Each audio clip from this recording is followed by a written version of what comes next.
Om Namo Guru Manza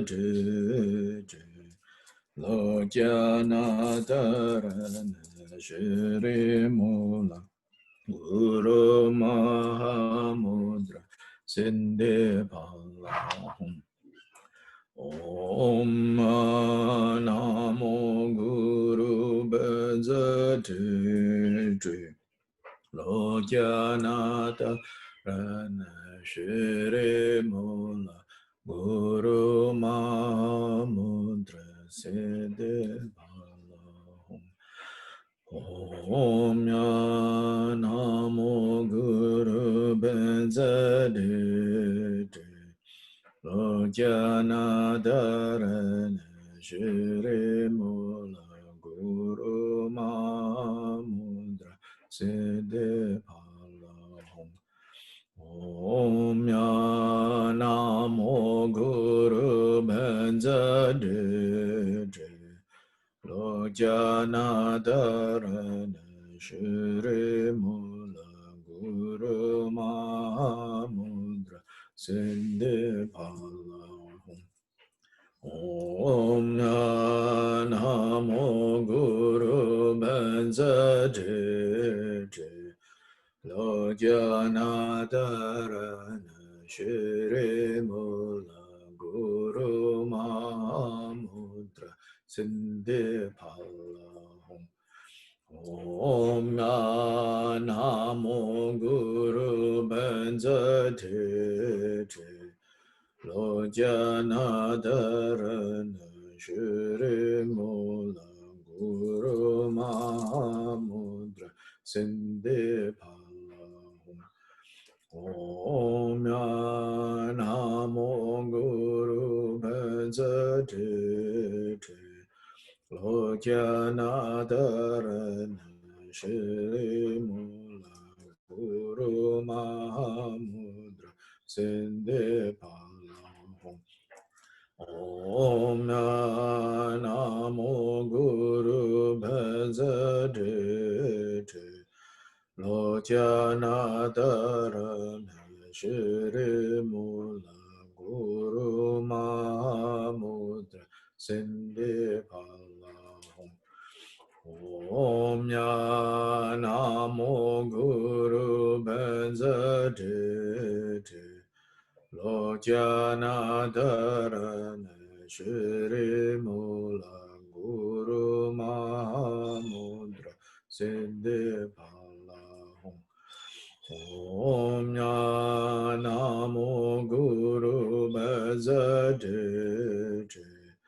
Lo Janadaran Shri Mula Guru Mahamudra Siddhi Pala Om Namo Guru Benzadi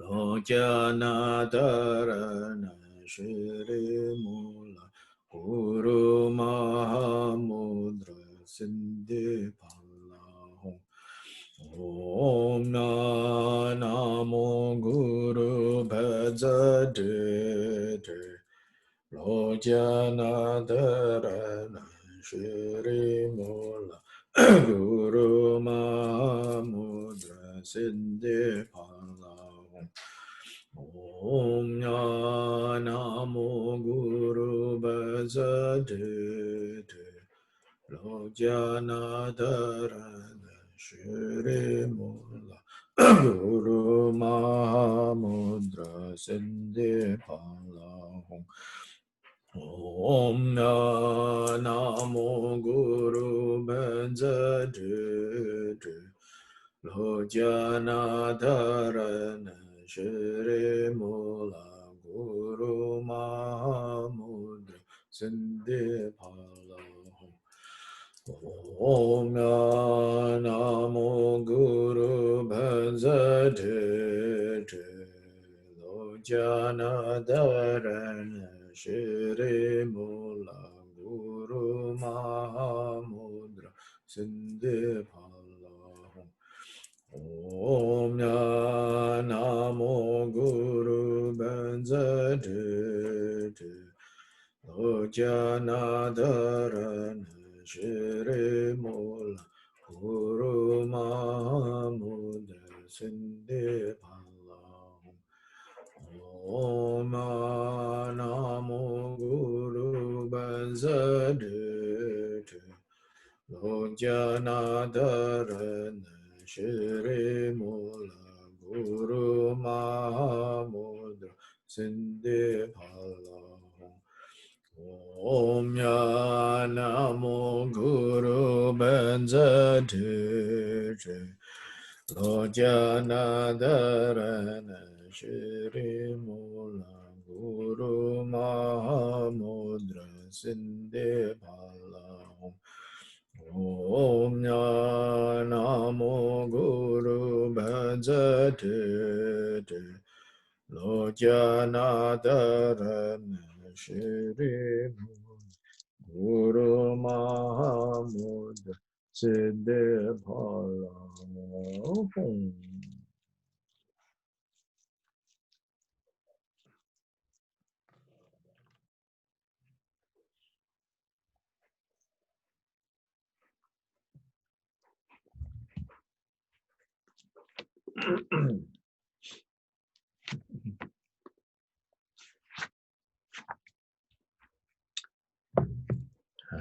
So, statement 6 of chapter 3 of Gongchik. People claim that both a perception and the entirety are the principal points in all transgressions. A perception and the entity are the principal points in all transgressions. Here, Kyoba Rinpoche says, in all transgressions, the intention is the principal point. In contrast to other people who say, a perception and the entity. And so hopefully we will learn what they mean by a perception and the entity. So here it pertains to when we create negative karma, and in the context of specifically acting opposite from what the Buddha prescribed, acting opposite of what the Buddha prescribed, or acting in the things that the Buddha proscribed, like prohibited, so to say. Like what makes an action then, constitute actually breaking one of the vows, in other words. What is it that determines whether a particular vow, the boundaries of that vow has been broken or not? And then, Kyoba Rinpoche says, the principal point is intention, rather than what other people say, which is apperception and the entity. So now Chodra will explain. We do not maintain that no transgression occurs when there is a mistaken cognition of the object concerning intercourse with a woman, or a mistaken apperception of turquoise for gold when one has planned to steal gold. However, we do maintain that since Dushe, Samnya, is the two motivations, this, namely intention, is the principal point. The basic sutra provides the reason. For those who are crazy and mentally disturbed, there is no transgression.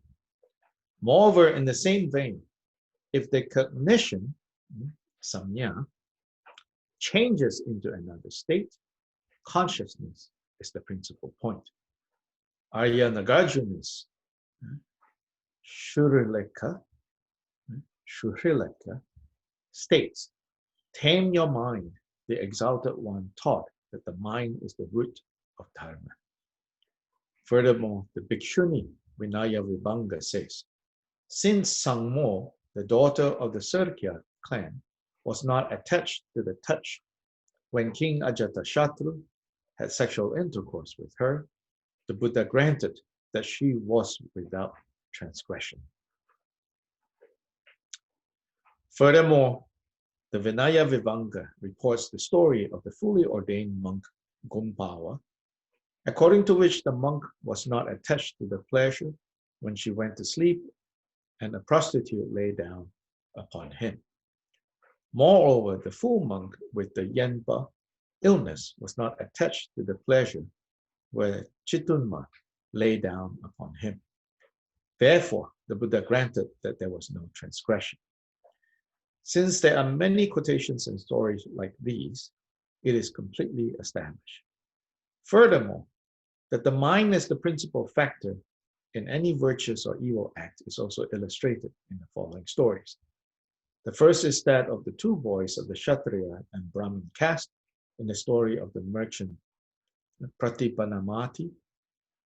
The second is the story in which someone offered the sole of a shoe to the head of a god, and someone else removed it, and thereby both obtained particular Buddhahood. There are many such stories. But even though there are extensive explanations of the four possibilities, such as karma, where the deed was done but not accumulated, since the root intention is established merely through these quotations and reasonings, and for fear of using too many words, here I leave it like this. It can be understood in more detail through the Dorshema. So basically here, Kyoba Rinpoche's statement and Chodrak's commentary is addressing some minute, more detailed discussions that is found among the experts on the Vinaya Pratimoksha. The Vinaya Pratimoksha, in a broader context, has many detailed discussions about all the different ways in which whether a particular action constitutes breaking the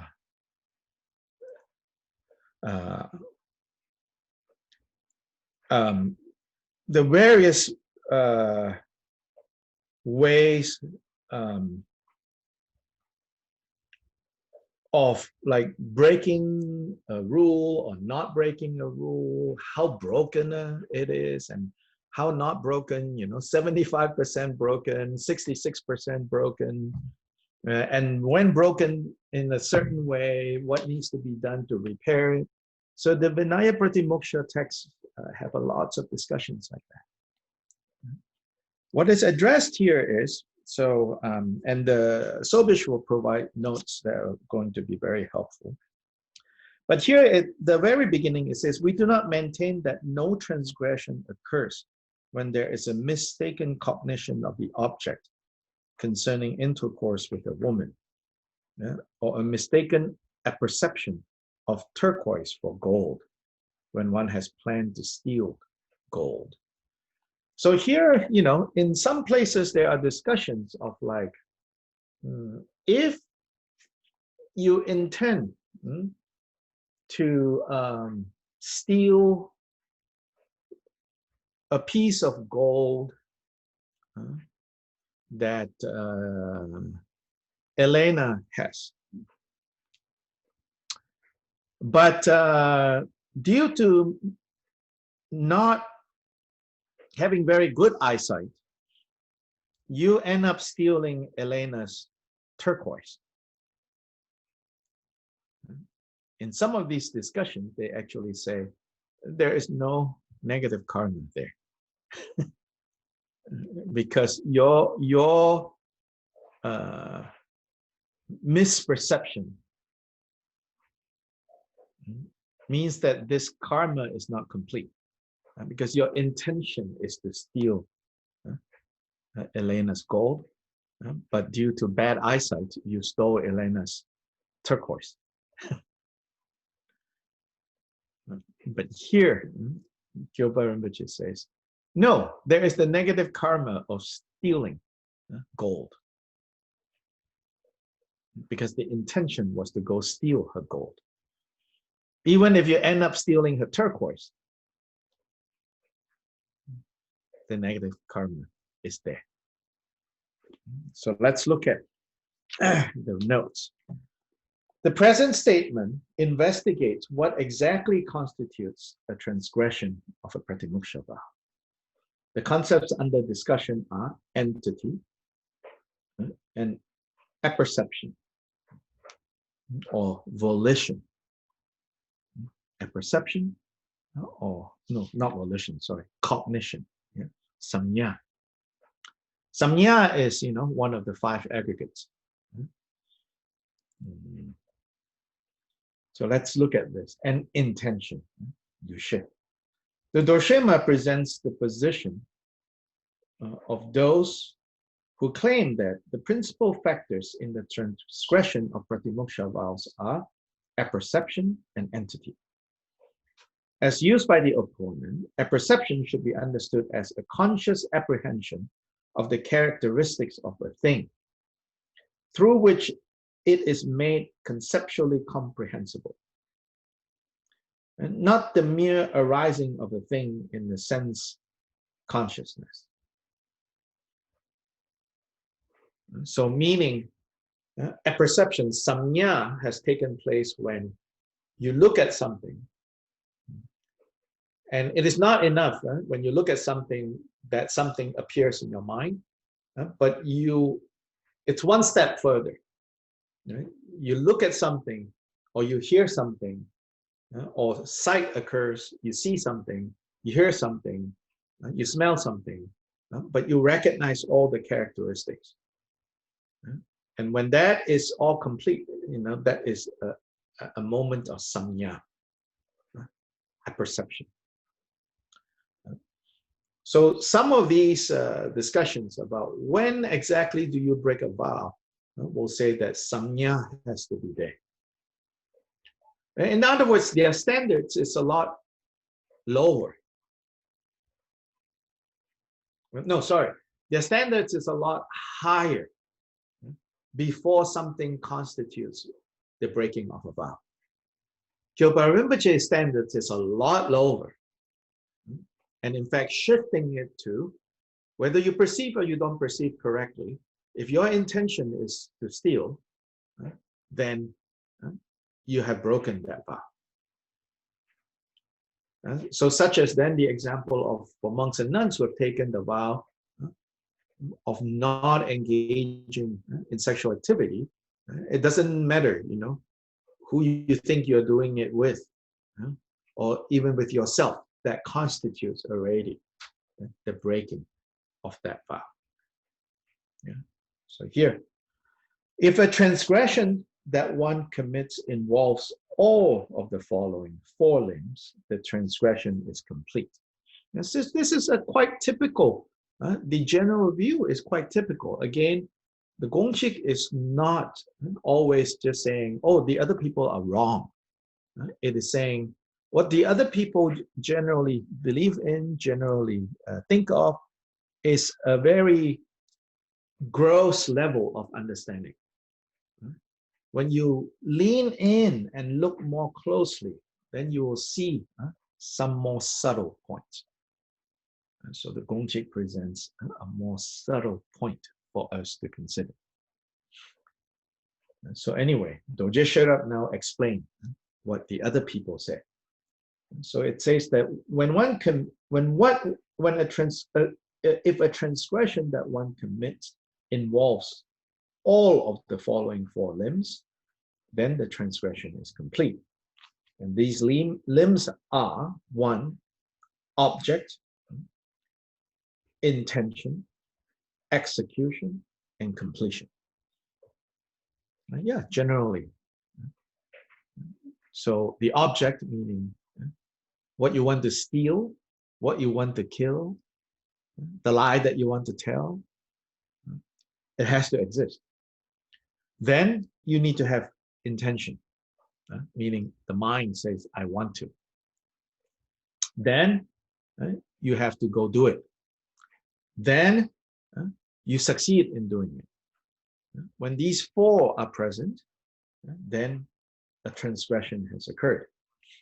First, the limb of intention can be divided into motivation and apperception.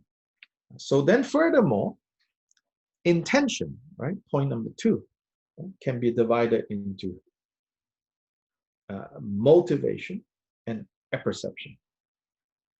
Now, where the apperception is such that someone has engaged in shameful conduct concerning such objects as women, but has erroneously identified the object, or where someone has stolen a turquoise, mistaking it for a gold bar, apperception is the principal factor.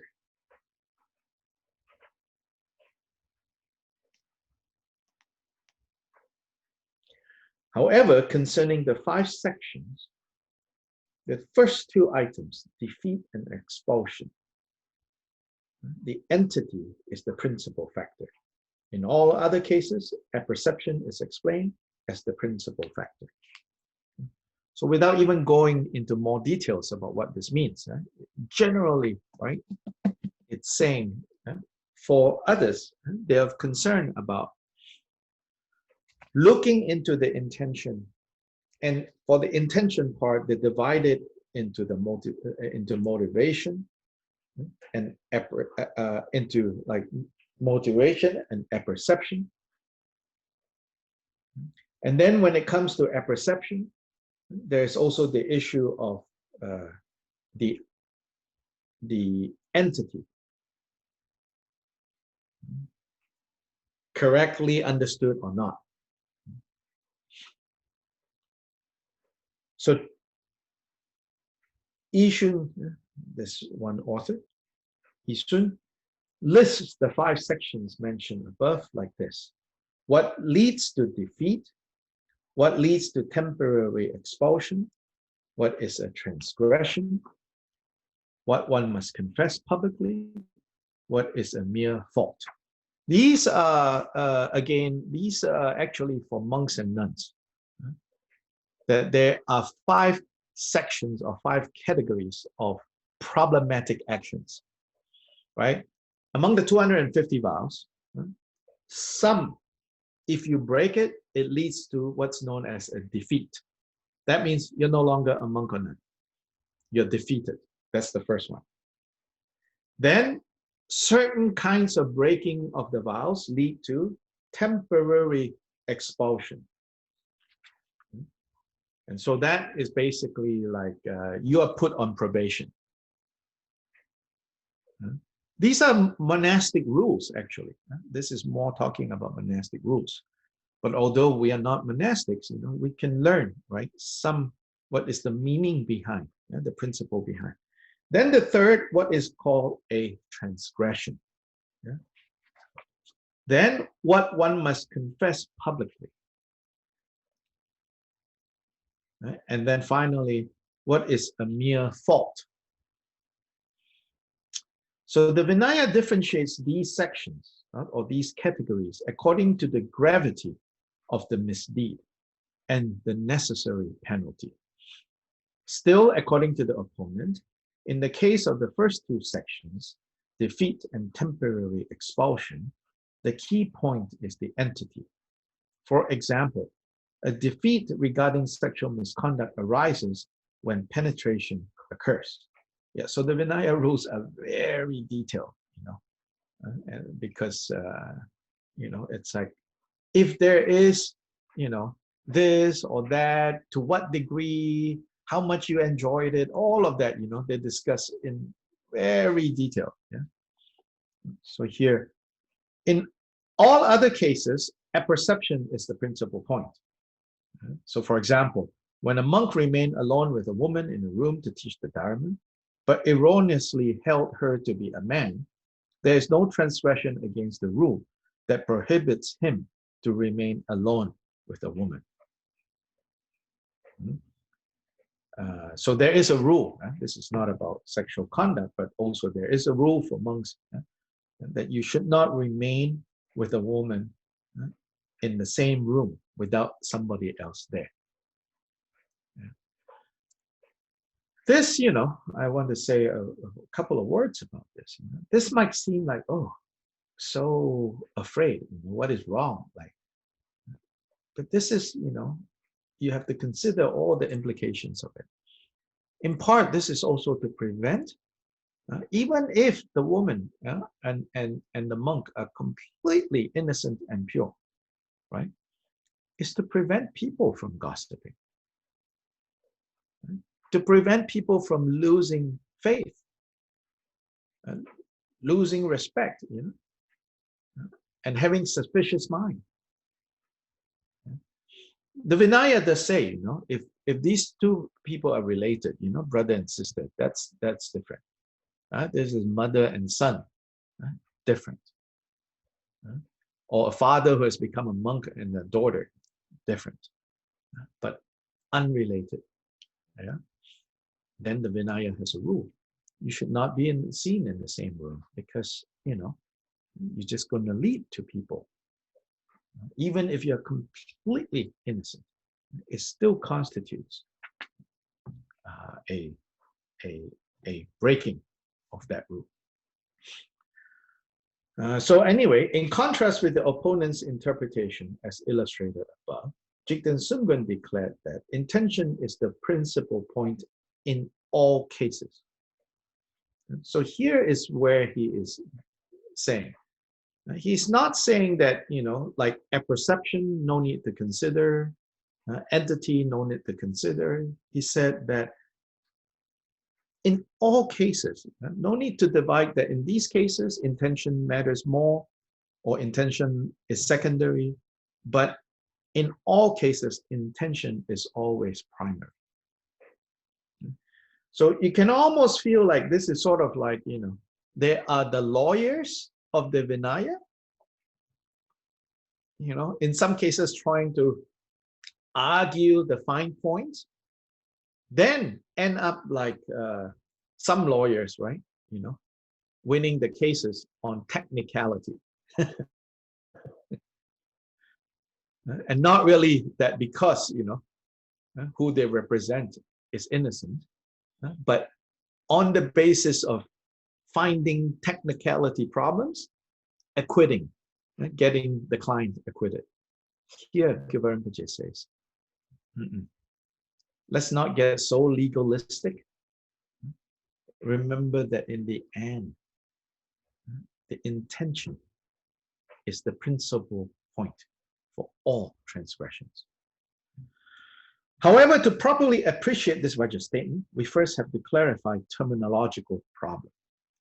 Okay, so if you want to know more, if you want to get, even more the power of this point, the Tibetan term dushe often means apperception in the sense of cognition or notion of things.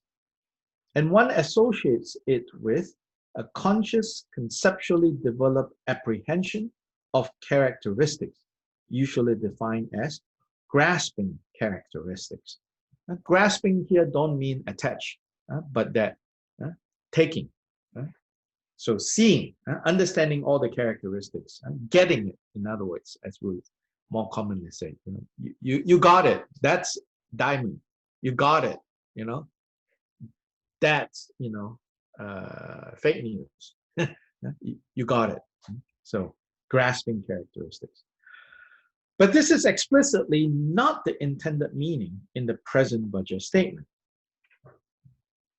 As Choki Drakpa points out right at the beginning, this point is not about being, quote, mistaken regarding the object. That is, a false recognition of the object's characteristics. Instead, he defines dushe here as the two motivations. These two motivations are spelled out by the Dorshema and Rinjangma to be motivation and intention. Thus, we have to translate in the present context dushe A as held by the opponent as apperception or cognition, and dushe B as in the case of statements of Jigten Sungön and his followers as intention. Dushe can be translated as apperception, getting it, And douche can also be translated as intention. To give a concrete example, while the opponent takes the entity, meaning here the skin level, as the key factor in determining a defeat of the vows, Jigten Sungpan states that the key factor is the intention. The second meaning of douche. That is to say that a preceding mental attitude occurs in which a monk harms his resolve of renunciation. And so this action has to come with, the monk knows that he's doing that, that is opposite of his vows of renunciation.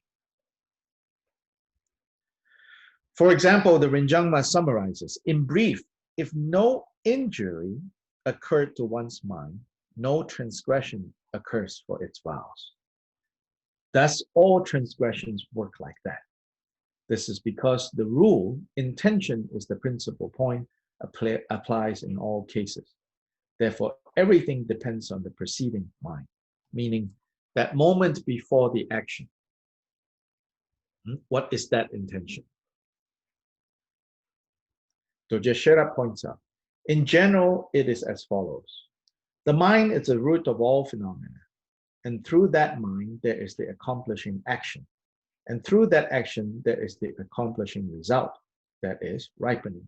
Of these, it is taught that if one stops the mind at the beginning, one stops the action.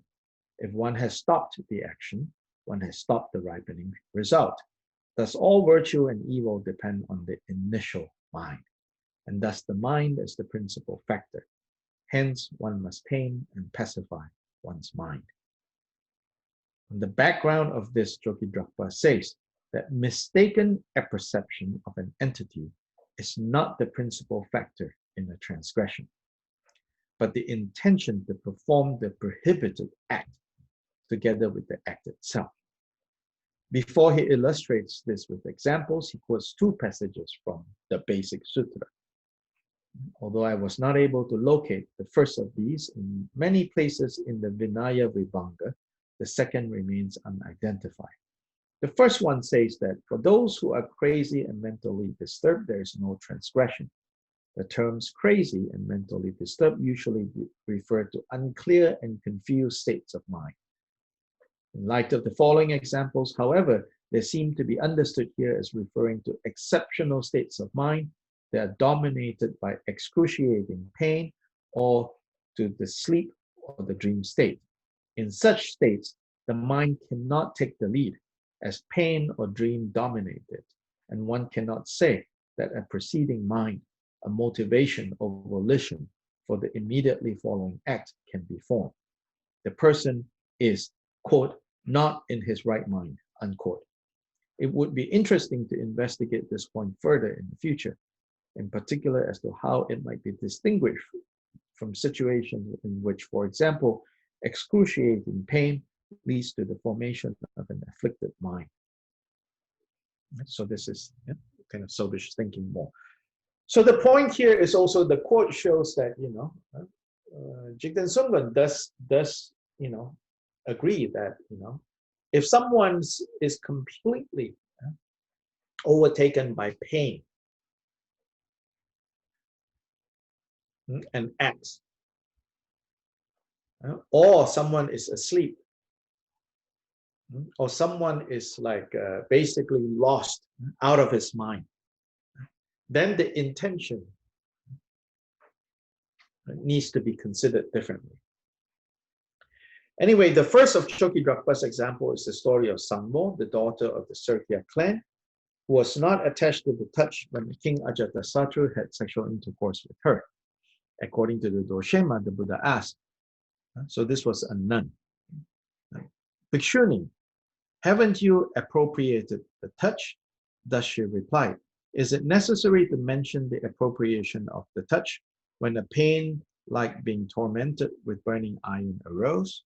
In other words, Buddha says, did you appropriate it? Meaning, did you how did you respond to that touch by Ajatasattu, the contact, the sexual contact? And she said, this is like burning iron to me. So then, the Buddha said, no, then in that case, you did not break your vow. In the second example, a prostitute lay down on top of a fully ordained monk who was asleep. Since he did not appropriate the pleasure, since he did not enjoy the pleasure, the exalted one said that there was no fault on his part. Similarly, in the third example, a fully ordained monk tormented by the pains of this Yenpa disease was not attached to the joy when Chitumma lay down on top of him. Again, the Buddha granted that there was no transgression. Doja Sherab mentions further that many monks lose their semen while dreaming, but that too was declared to be without fault. In all these examples, entity does not play a role, although we must assume that at least the case of Bhikshuni Sammo and Ajatasattu involved penetration. Neither are these cases of mistaken cognition. Clearly, the key point is that the ordained person involved in these incidents had no intention to break the vow. In fact, in their particular situation, they suffered, or they were asleep, or they were dreaming, or they didn't even have a chance to develop such an intention. And the Buddha says, in those cases, there are no transgression. Further illustrations that the mind is the principal factor are found in the story of the two boys. According to Dorshema, when the merchant Pratipanamati had invited the Buddha to a noon meal, the two beggar boys were also present nearby. Then, as Rinchen Chanchu puts it, one of them collected his share at the wrong time, that is, too soon, and someone said, "Don't steal." Therefore, very strong hatred arose in him. The other one collected the alms after the people merely offered the remainder to him. Therefore, he received much more, and faith arose in him. The first boy made plans to retaliate should he ever find himself in a position of power. And when he went to sleep, the wheel of a horse-drawn cart cut off his head, and he was born in the hell realm. The other boy formed the intention that should he ever be in a good position, he would invite the Buddha and his retinue for noon meals for a whole week. When he became a king, he did just that, received teachings, and thereby obtained the fruit of a stream enterer. So here the story is that, these two beggar boys, they went to an occasion where people were making offerings to the Buddha. So the tradition is that after giving offerings to the Buddha, whatever the Buddha did not finish and his disciples, they are distributed to all the other needy people that gathered. So one of these boys, too impatient, too greedy.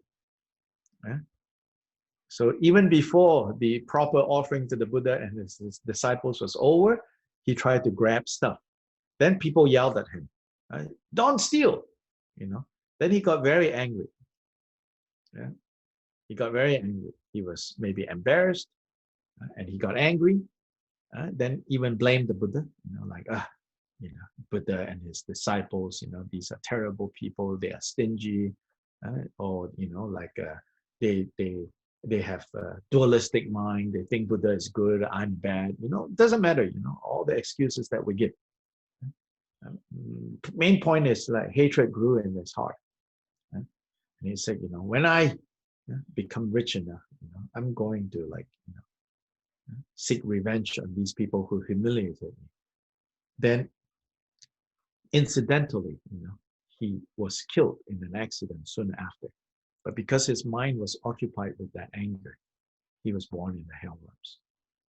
On the other hand, the other beggar that waited and had a good experience and rejoiced in the offering and in the receiving, then it ripened differently for him. In another story, people who respectfully placed the sole of a shoe on the head of a deity and removed it from the head, thereby obtained Pratyeka Buddhahood. This must be a story like the following.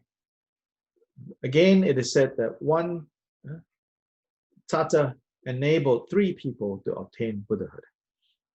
Once a man saw a Tata on the road and thought that if left like that, it would be instantly destroyed by rain. With the intention to protect it from being destroyed, he picked up a shoe sole, which has been tossed aside, and placed it on top of the Tata. Then another man threw the shoe sole away, thinking that it was improper to cover the Tata with something as impure as a dirty shoe sole. Thus, first, the one who cast the Tata, second, the one who covered it with the shoe sole, and third, the one who removed the shoe sole, all achieved exceedingly great benefit in this life. And since the seeds of freedom were sown in them, stage by stage, they achieved Buddhahood. Yeah, see the intention.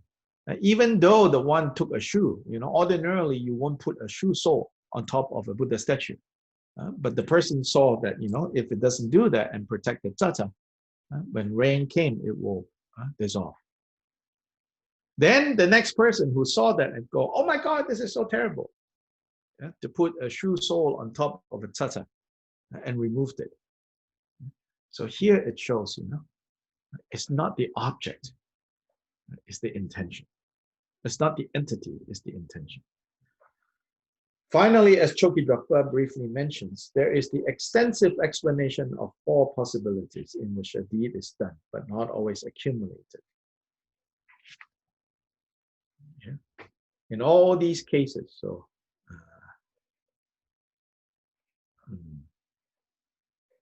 the intention is the principal thing.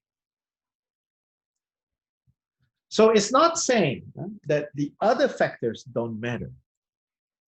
The other issues of consideration don't matter. But it is saying the principal factor is, what is the intention? So in the thing about the 4 things, like, is the object there? Is your intention there? Did you do it? Did you succeed? Right? In any action, it is said, these 4, when they become complete, then the negative or positive karma is complete. Not just negative, positive karma too. You want to give an offering to the Buddha. So what you want to give, is it who you want to give to? Is it there? Yes. Do you intend to give? Yes. Did you carry it out? Yes. Did you successfully carry it out? Yes. When all 4 are present, the karma is complete, it is said. Then in some of the more technical discussions about this, they say, for example, what about this scenario? Your intention is to kill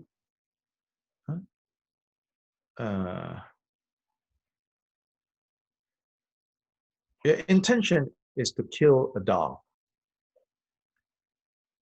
You know there is a dog there. Your intention is to kill a dog. You carry out the action, but you accidentally shot a man. What is the karma? According to Jigten Sungren, it's the karma of killing a dog. Because it's your intention that matters on the karmic level. In the court of law, probably, they also take this into consideration. I mean, in the court of law, I'm sure it's not just, you'll be jailed for killing a dog, you'll be jailed for killing a man, but it's not, in the court of law, it's probably not like a homicide. Yeah, it's like, second degree or third degree manslaughter or whatever, right? So in the same way, here Jigten Sungren is saying, the intention is what matters.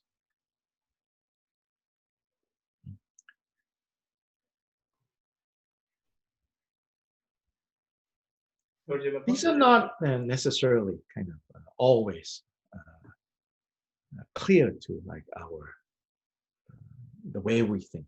Yeah? And I think if we get too, if we want to get very detailed, very precise in understanding the finer points, then there's actually quite a bit to learn. We have to go read it, the Vinaya tradition, the Abhidharma tradition, how they define action, the various types of actions. And so in some ways, like the Gongchik is only studied when you have already gotten all your basic categories clear.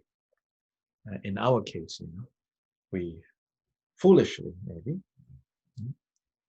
started this without ensuring that all of us, have like a clear understanding of the basic categories. But at the same time, sometimes not so easy. We don't have the circumstance to go study all the other things first before we come to this. Any questions or comments?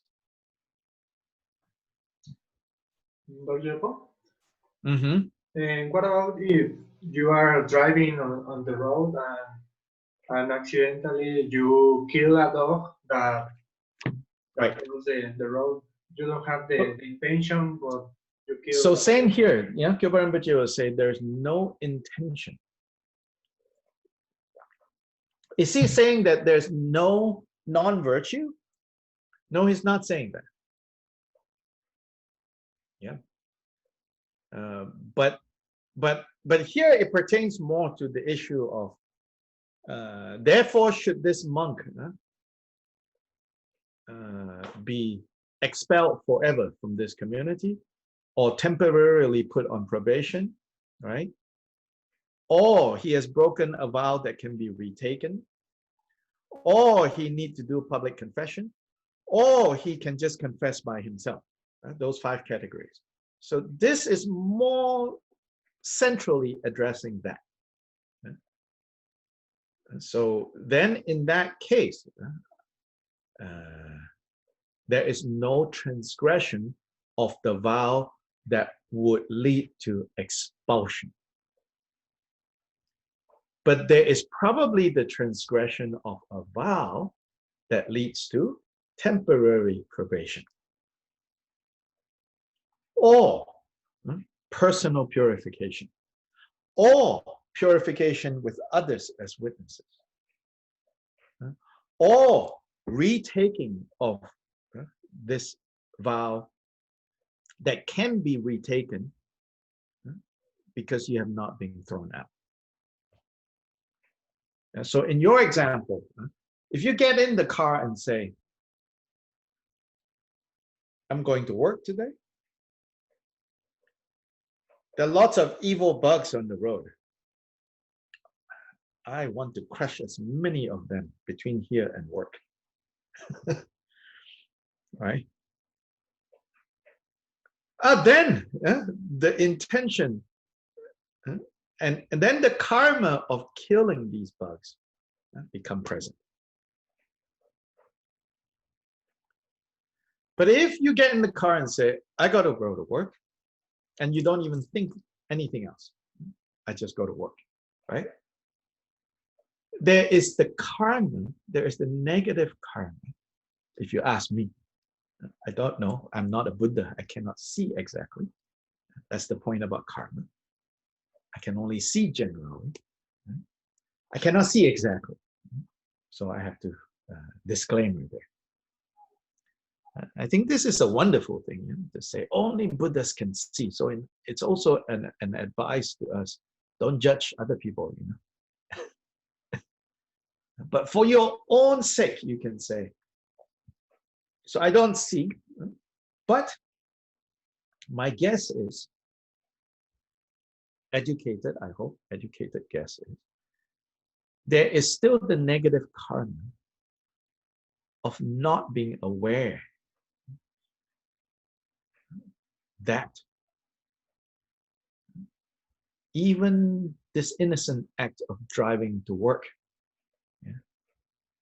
you unintentionally cause harm.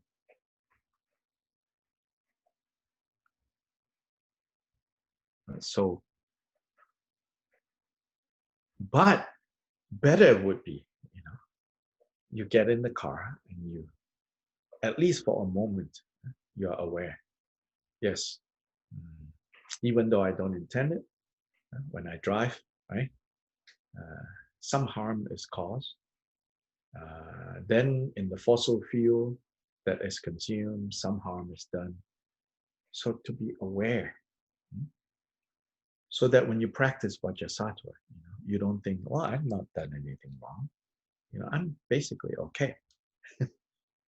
But even the unintentional consequences of your action, if you become aware, then it becomes virtue. So back to that statement about it's either virtue or non-virtue. There is no neutral, right? So of course, the non-virtue of not knowing that even when you don't intend it, you do cause harm. That non-virtue, Kyopa will say, it is non-virtue, but it is not as non-virtuous as I know it's causing harm, and actually I like this that is causing harm. Then that's a really negative non-virtue.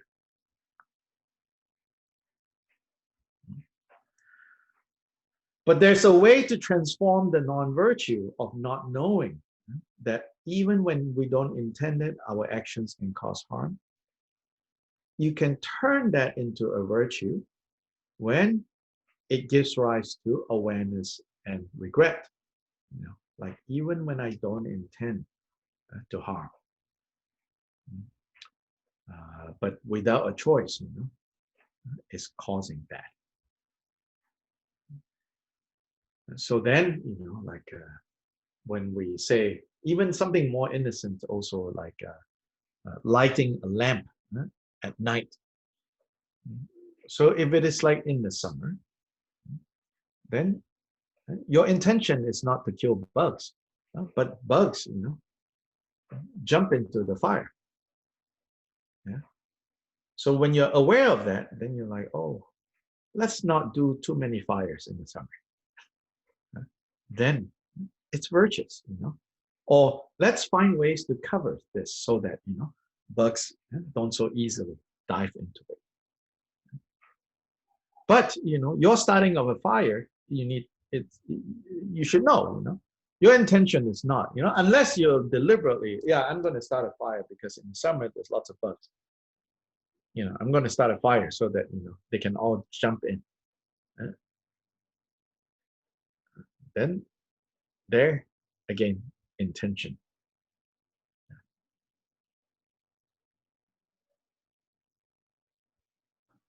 Thank you.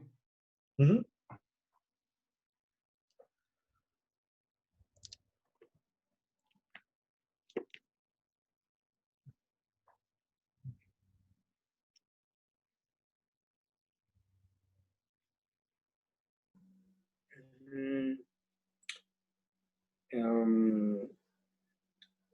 Like, I have a question when, like, something happens, like, for example, the bill that you receive is not well,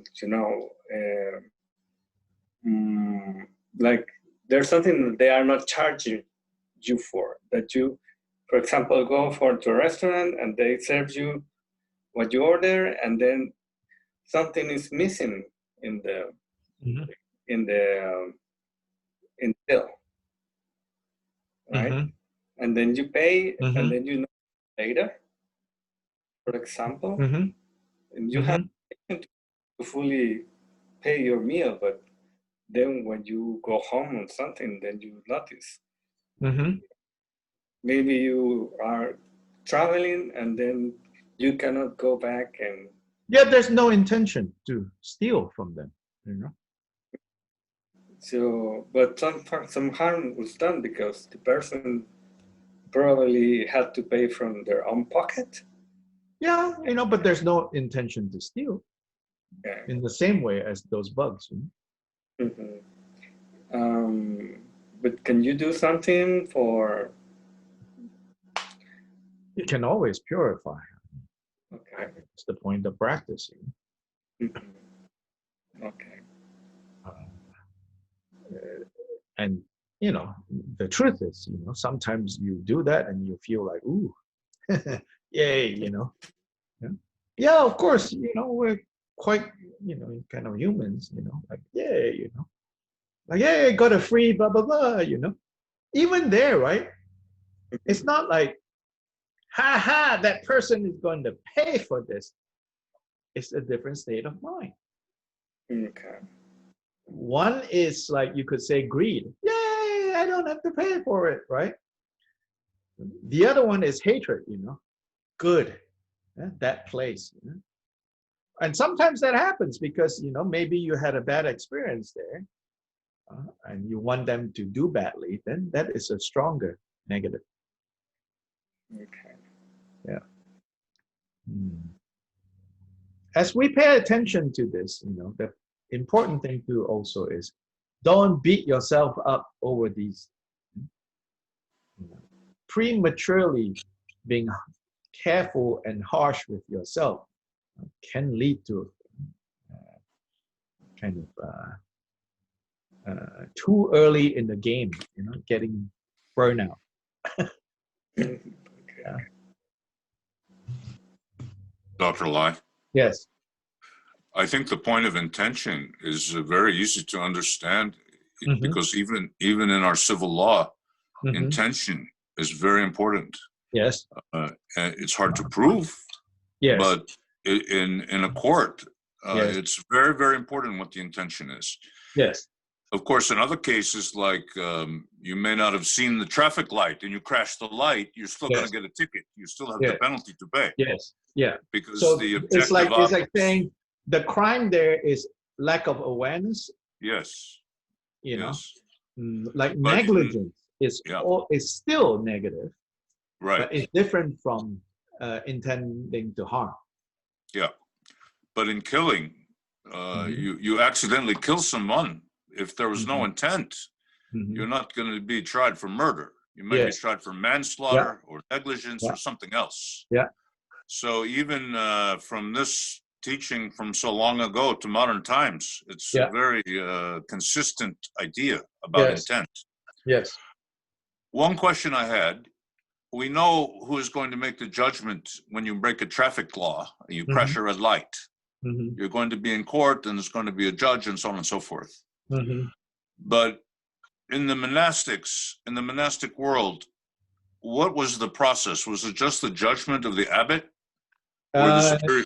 According to the way the Buddha laid it out, it's the everyone who has 10 years of standing votes.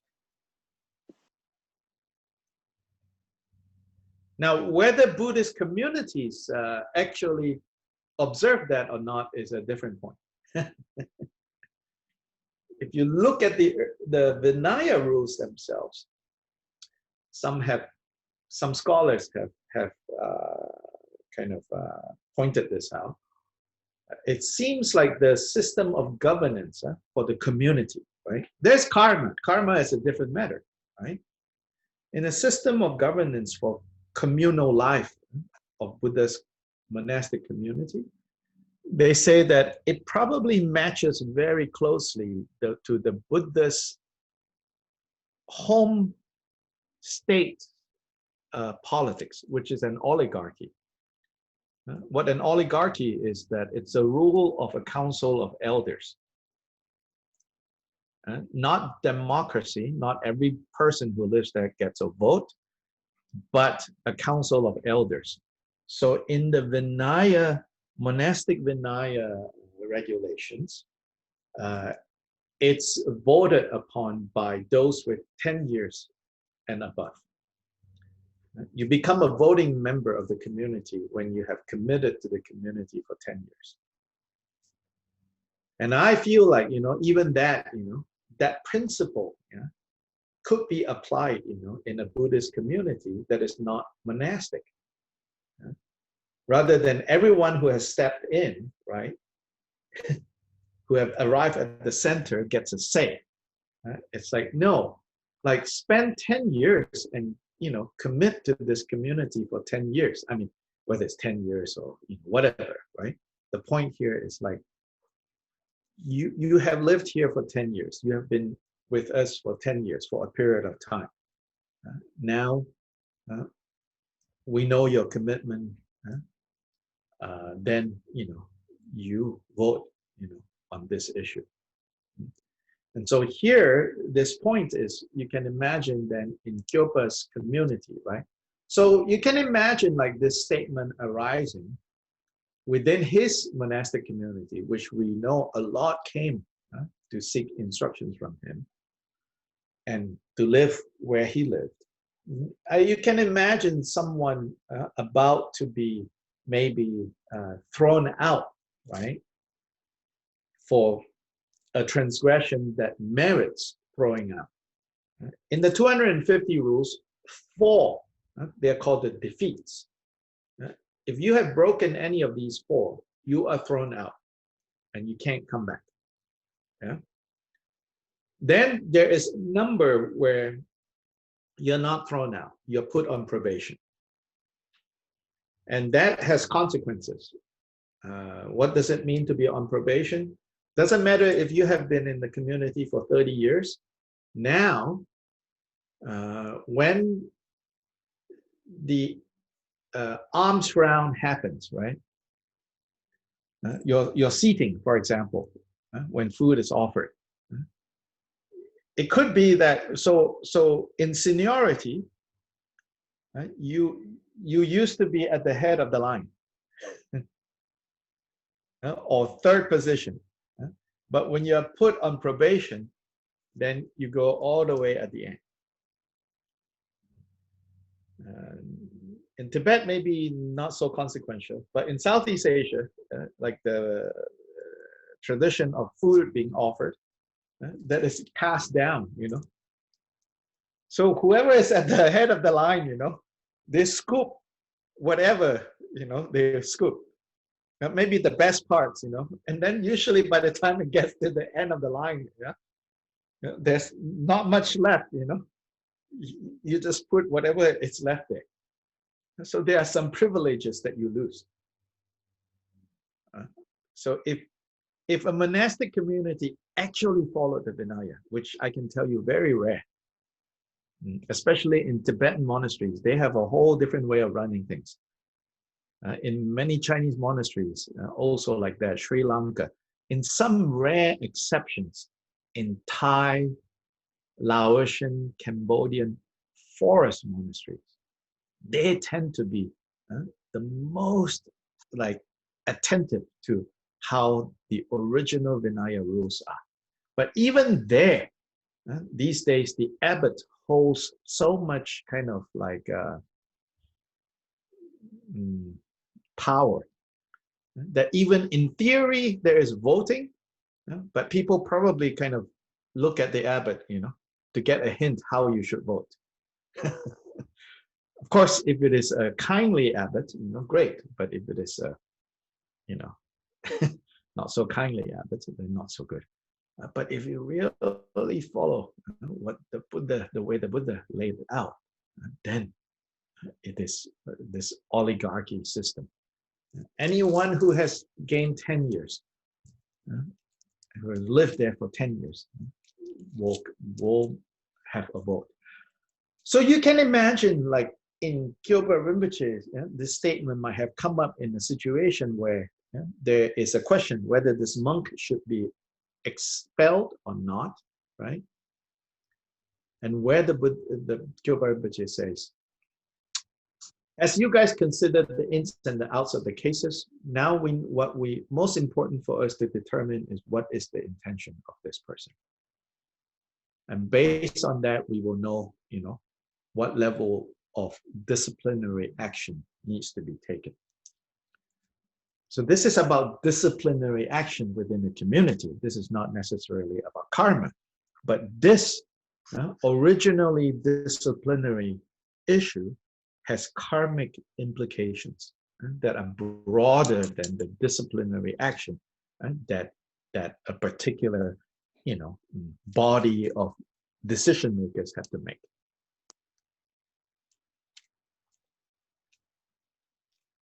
Yeah, so you have to see there are two levels going on. Yeah, one level is there is a body of decision makers that have to make decisions about monastic community, whether what this person has done merits expulsion or probation, or those 5 levels of severity. Or so there's one issue like that. So the original context of this statement came out of that context. What kind of disciplinary actions needs to be taken to protect the peace and the integrity of the monastic community? But that issue is grounded in an understanding of the karmic issue. Then for us, right, we don't live according to those rules in the way we organize our homes, the way we relate to each other. Then for me, the karmic underlying principle of that matter is what we need to take to heart, which is intention is the key determining factor for either positive karma or negative karma. Intention is the key determining factor. So if your intent is to please someone, or your intention is to kind of show people how dedicated you are, then you buy offerings to go put on the shrine or everything. You will get the merit of pleasing someone. You will not get the merit of making offerings to the Buddhas, because you admire the qualities of the Buddha, Dharma, and Sangha. So intention matters. If you want to know the quality of your action, then you check, what was my intention? Then correspondingly, I will know the quality of that action and the results that will come with that. Make sense? Then, of course, a lot of times we find that, I don't want that kind of quality. Yeah, that's the point. It's not like we turn out perfect, like, this is for Buddha. Not necessarily. It could be like, I like people to like that I have done a good job. If you think deeper, you realize, that's what's going on. And you can see that it's not that it's bad, but you have to recognize, okay, so in this action, it's not really an offering to the Buddhas.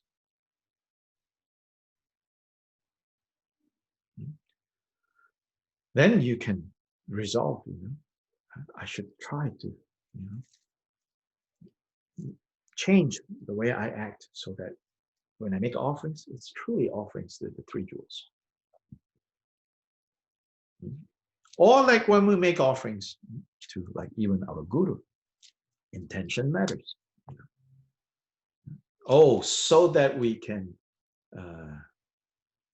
free the guru from having to deal with like the concern about whether he's going to be able to eat or not, whether he has enough to dress or not, so that she can focus more on teaching the Dharma, sharing the Dharma. Then that offering, correspondingly, that quality comes. As opposed to, right? I want this person to be pleased with me.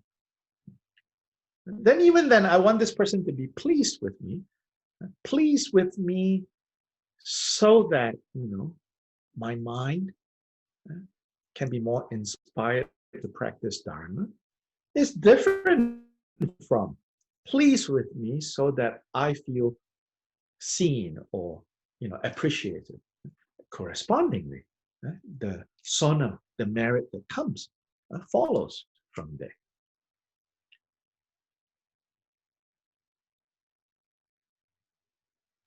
if we serve someone, if we do nice things to someone, there's on the level of like, because I really admire this person's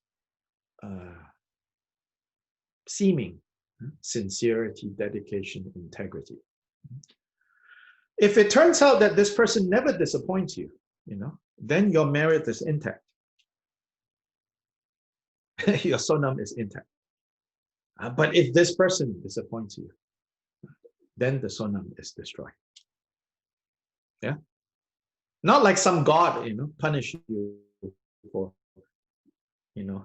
being disappointed with this person, because merit is your own mind. It has been destroyed in your mind. Oh, this person let me down. So now I used to admire this person. I used to be so devoted to this person. Now this person has destroyed, right? His or her action has destroyed, right? Then it said the sonam has been destroyed.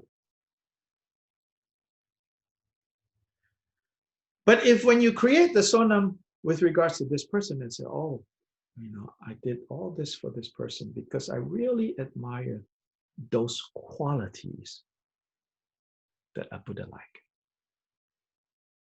right? Then no matter if this person disappoints you later, your sonam is intact. Because your service, your dedication, your offering was done to the qualities. You see what I mean? Yeah. Not done to the person, not given to the person, but given to the quality. Then the sonam doesn't get destroyed so easily. That's also the meaning of dedicating merit. So that even if when you create the merit is based on considerations that are fragile, oh, I really like this Lama, I really admire this Lama, so I do this merit. So the idea of dedicating merit is to dedicate this merit to the enlightenment of all beings. Then later this Lama disappoints you. Right? That merit, if it is truly dedicated, that sonam will not be destroyed.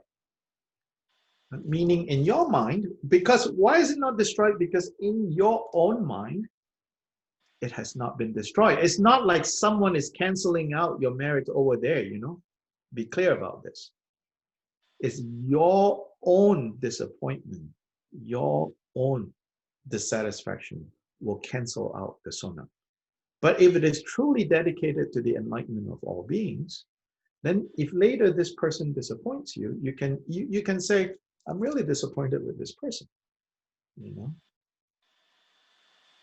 But as for the merit, that was the sonam that was accumulated, right? In the context of this person, oh, that has already been dedicated to the enlightenment of all beings.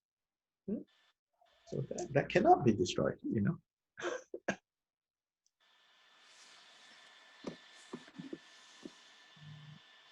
Dr. Lai? Uh-huh. The idea of intention, since it creates karma, for me, it's helped to clarify and make valid the Mahayana point of view. Because if your intention is for the benefit of other people, yes, to relieve suffering, to eliminate confusion, to reduce afflictive emotion, whatever your intention is related to other people, it means that your action is going to be purified because you have good intention. Yes. Some degree. I mean, yes. You can still make mistakes. You can still have transgressions. No one is perfect. Yes. But if the intention of your actions is based on the benefit of others, yes, you have good intention. Right. Correct.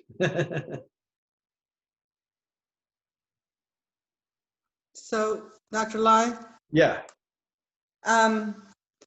First, I want to say that this section was so difficult for me to understand. I passed on the book to Elise and I said, good luck. But then you make it sounds so easy. Thank you. Well, maybe luck this time, you know. No, but I have a Yeah, question these about, are, it's I have to say, you know, there are some of the details, especially in this chapter, that has to deal with a lot of like you know, like monastic, like legal problems. And so the, you know, the Buddhist monastic community is the oldest continuing institution in the history of the world. No exaggeration. wow. Yeah, you think about it, you know, the oldest continuous human institution that exists still today is the Buddhist monastic sangha.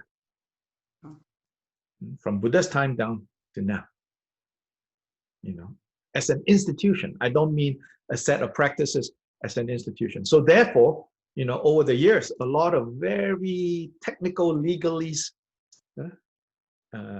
terminology, vocabulary, you know, has been created. And that's why it's so difficult. So not just you, for me, you know, like it's a headache, like, what does this mean, you know? I have a question about the vow to not kill and then you eat meat. Yes. Can you talk about that? Well, that has always been asked and always been answered, you know. What is there to say, you know?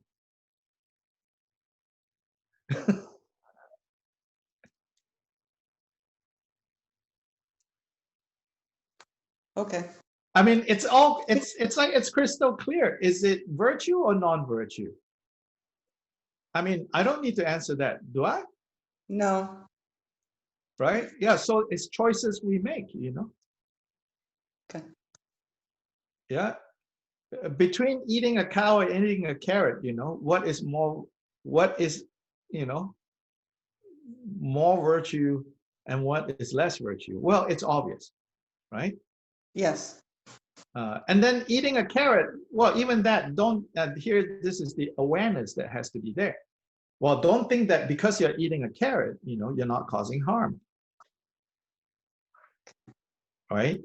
The pesticides, the digging of the ground, all of that. But the cow is a higher layer. Because the cow that eats the grass which you have to plant, the grass which you have to work the ground, right? But these are choices that we have to make.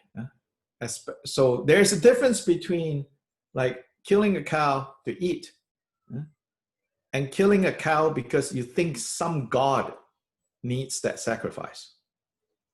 There is a difference.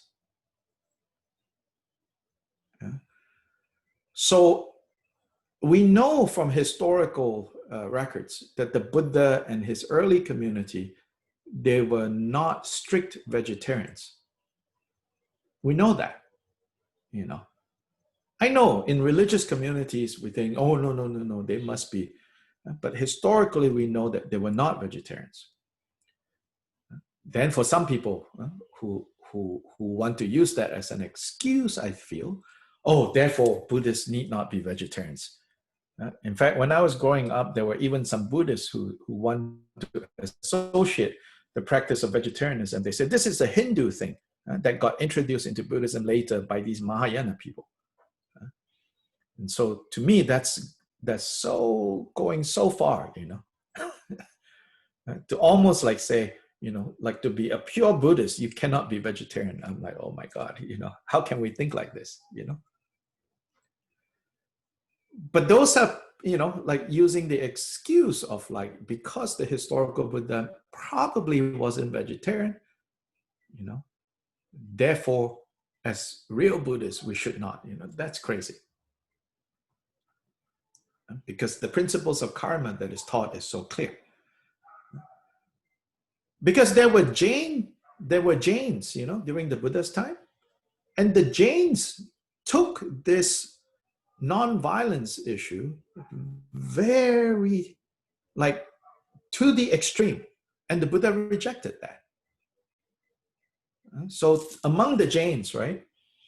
For example, like if you look at Jain standards, the Jain religion, Jain standards of like not causing harm, the Buddhist standards then is like pale in comparison.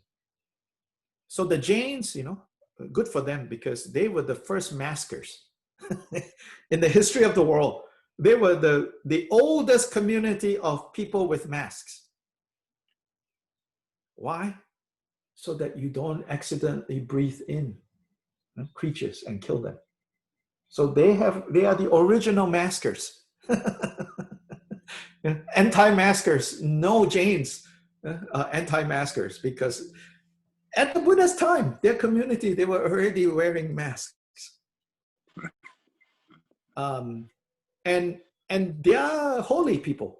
They have a broom as part of their, like, our Buddhist monks and nuns, we have 8 things as main requisites: 3 robes, walking stick, needle and thread, 5, then a sitting cloth, 6, a bowl, 7, and a sift, so that when you take water. So Buddha was concerned. So apparently there are enough bugs in the water that you want, a sift, a cloth one, so that the water that comes out, the creatures you can. But the Buddha didn't say to his disciples, you need a broom, which is what the Jains had. A broom was part of they were not witches, okay? But they had a broom so that everywhere they walk, right, they have a broom in front of them. Sweep, sweep, sweep, sweep, sweep, sweep, sweep, sweep, so that they don't accidentally. Omar, the equivalent of driving and accidentally crushing bugs. Right. Sweep, sweep. And the Jains, even, there are some Jains will not eat even vegetables. Right. They ate whatever that fell from the tree that they could find, because they didn't want to cause harm. And they're the afraid of killing the bugs. Sorry? They're afraid of killing the bugs when you dig up the carrot. Yeah. And the ideal way for a Jain to die is to starve to death. To this day, even lay people, Jains, it's an ideal towards the end of your life. If you know, then it says this is the highest form of asceticism if you stop eating, because the very act of eating, you're killing something. See, the Buddha said, no, we don't do this. Yeah, we don't do this.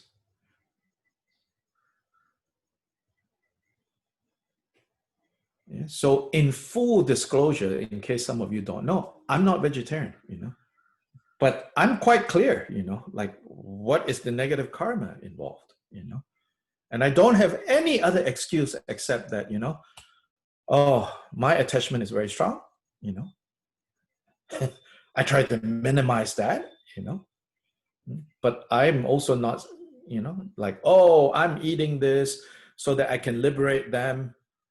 There are some Vajrayana people who talk like this, they say, oh, if you practice Vajrayana, you blow some mantras. Yeah, of course, always reciting mantras is good, but don't think, oh, somehow you recite mantra, if you ask the cow, like, hey, can I blow some mantras on you and eat you?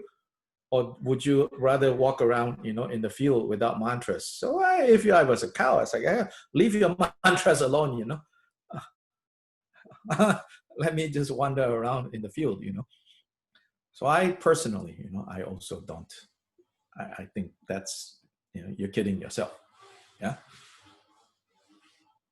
Yeah. So at least to me, it's clear. And then you have to make choices, You want to minimize harm, But to a degree, and I think the Buddha's example showed us this, to a degree that is not, extreme in the ways that the Buddha considered the Jains to be extreme. So he and his disciples went on alms round. Whatever is put in the bowl, they eat. And they didn't walk around with a begging bowl that says, vegan, lactose intolerant, gluten free. Buddha said, no, you don't get to choose. Your life is dependent on others. Whatever people give, you eat. And which to me, to speak against those who say, oh, you don't need, in fact, to be a vegetarian. The Buddha wasn't a vegetarian. Why are you guys a vegetarian? Well, also things are different, Buddha's time, there wasn't a meat industry the way we have it today, which is actually very inhumane. So then on that level, what kind of meat you eat and how frequently you eat, if you are not a vegetarian, you should be mindful and aware and alert to that. And do your best.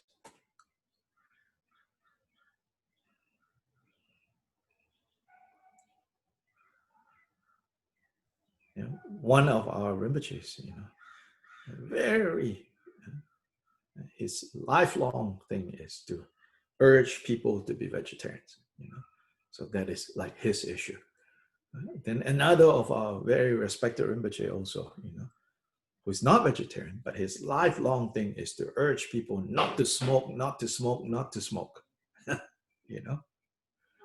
So different teachers kind of have their own kind of like passion about what they need to really emphasize. And both cases, this is good advice, Whether we can follow 100% or not, we need to recognize good advice is good advice. Mistaken view is mistaken view. So clear view, then habits, how to overcome habits. That's something that we can all work on.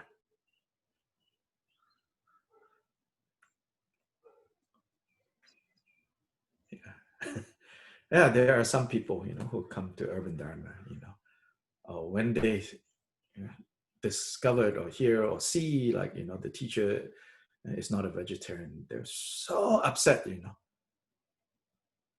and they become so angry, It's just like, a lot of anger,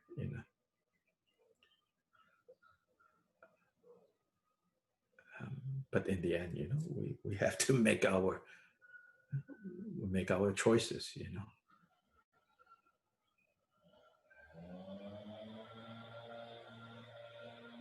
And always know, yeah, there's karma. Hello.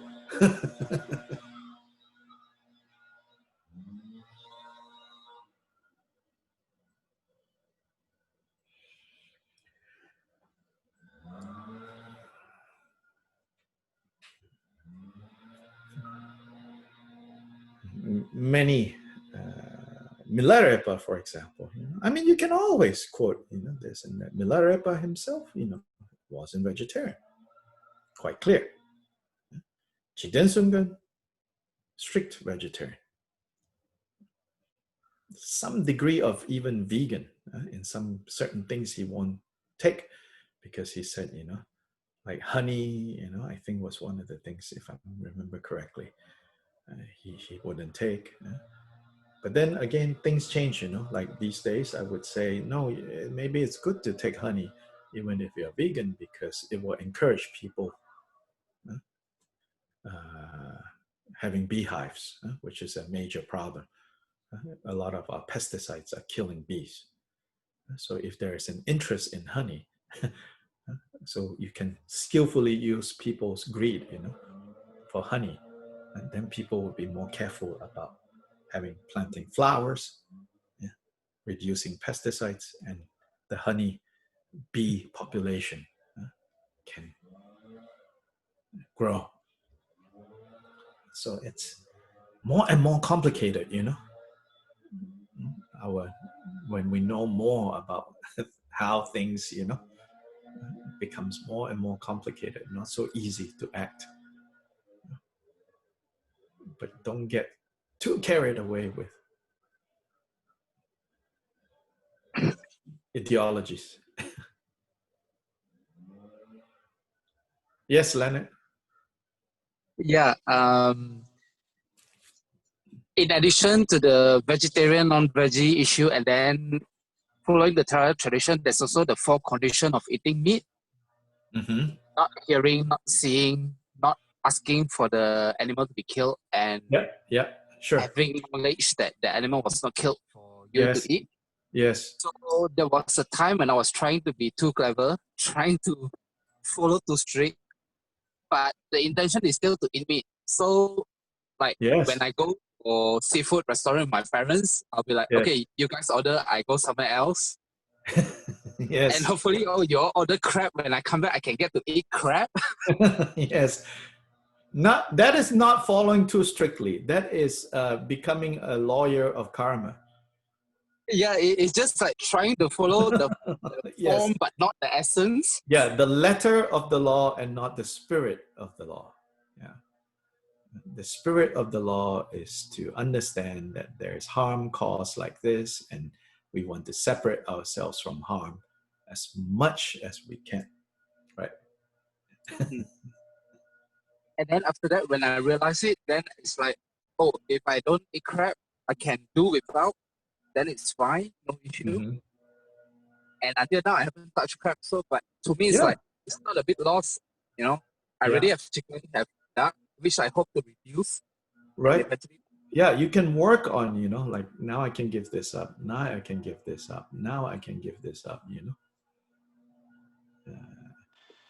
You told us the story about the Buddha dealing with the butcher. Yes, right. Yeah. I thought that was, yeah, he didn't excommunicate the butcher. He didn't criticize the butcher. No.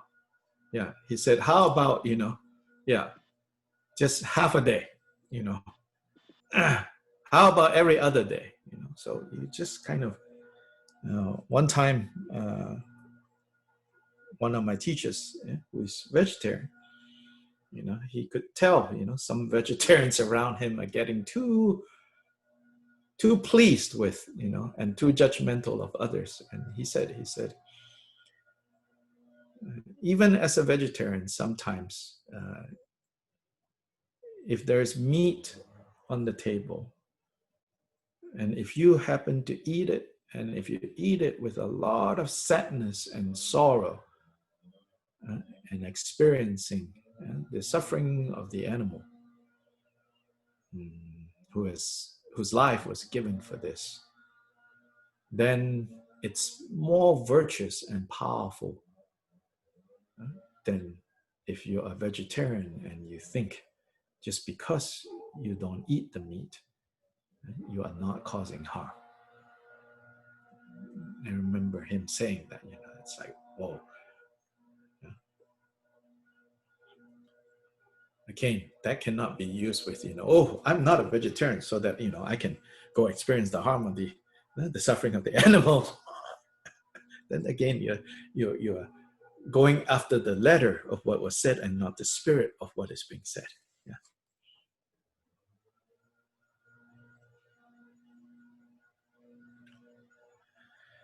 Batu Rinpoche, in his Words of My Perfect Teacher, he talked about how Vajrayana people using the excuse of Vajrayana practice, turning into this talk offering, the feast offering, as an occasion to eat a lot of meat and drink alcohol. And he criticized that, you know, he said that nowadays, you know, he said, all the animals tremble when they see a band of llamas coming to town. Because usually when a band of llamas come to town, that means there's some sort of, right, big celebration going on. And always at the celebration, there's talk offered, feast.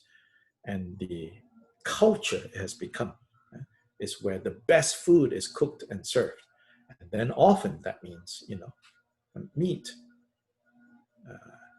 And so Patrul Rinpoche, he really criticized that. But again, we know Patrul Rinpoche himself wasn't a vegetarian the way we think of vegetarians. He did not like, I don't eat meat,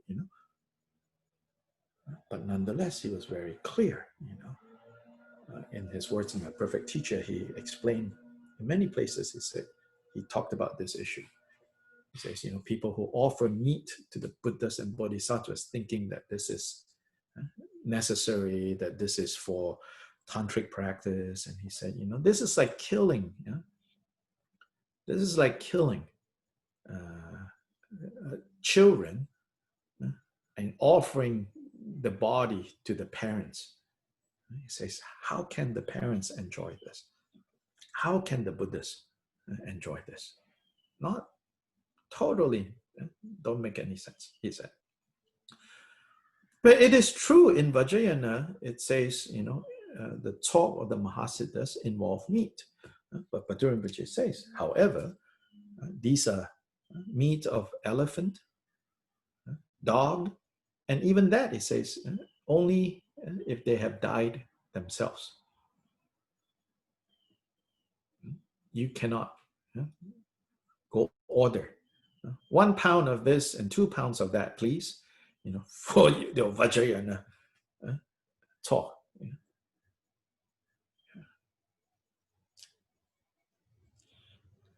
Okay, now Chanchu Semchu Rinpoche Ma Ge Pa Nam Ge Gyuche Ge Pa Nyam Pa Ne Pa Yang Gong Ne Gong Du Pel War Shou.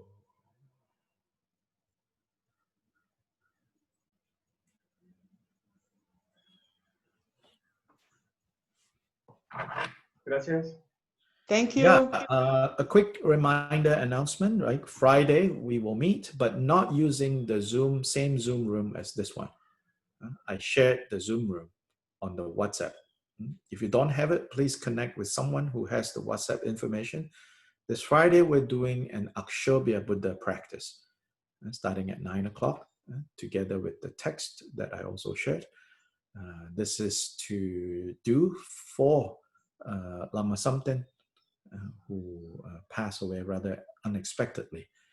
He has been His Holiness's attendant for the last 30 years or so. So a good friend, rather shocking that it happened, but this is the nature, uncertainty. So we will be doing a Akshobhya Buddha practice on Friday from 9 to 10:30. So please pay attention that it's not this Zoom room. The Zoom information I have shared in WhatsApp. And also, if you don't have it, you can ask someone in the class that you know, or you can also ask me. I can forward to you that information. So, okay, bye-bye.